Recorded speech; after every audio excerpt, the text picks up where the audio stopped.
ፈጣሪ ምን ይሳናል? ወይ እግዚአብሔር ተመስገን ተመስገን እንዴ ተመስገን ጌታዬ። እቺ ልጅ ትሞታለች ሲባል አበደች እንዴ?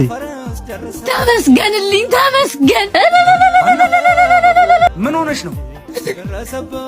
ዳንኩኝ እኮ ዳጊዬ፣ ከካንሰር ነፃ ነሽ ተባልኩ። ለመሞት አንድ ሳምንት እንደቀራት ነግሮ አሳበዷት። ደስ አይልም ዳጊዬ?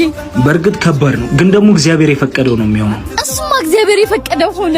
ወይኔ ቆይ አንዴ መልሼ ልደውል። ሃኒ ዚዙ እንዴት ነሽ?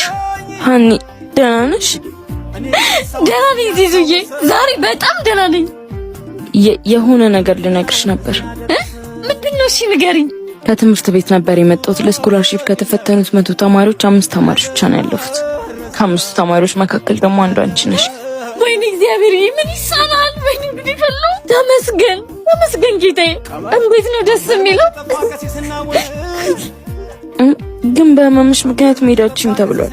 ተሻለኝ እኮ አሁን እኮ ነው የጸወጣው። እስካላመናችሁኝ ያው አያችሁ፣ ያው በቃ ድንገለው። ቆይ እንዴት ከካንሰር ነፃ ነሽ እኮ ነው የሚለው። ቆይ እንዴት ልትሞቺ ትንሽ ቀን ይቀርሻል ተባለ ነበር። ግን ሰሜን ሸዋ የምትገኘውን ኪዳነ ምህረት ሄጄ ለመንኳት። ውጤቱን ከማየቴ በፊት ሄጄ ተስዬ መጣሁ። እሷም አላሳፈረችኝም። ይሄ ሁሉ ነገሬን አስተካከለችልኝ። የምርሽን ነው? አዎ። ወይኔ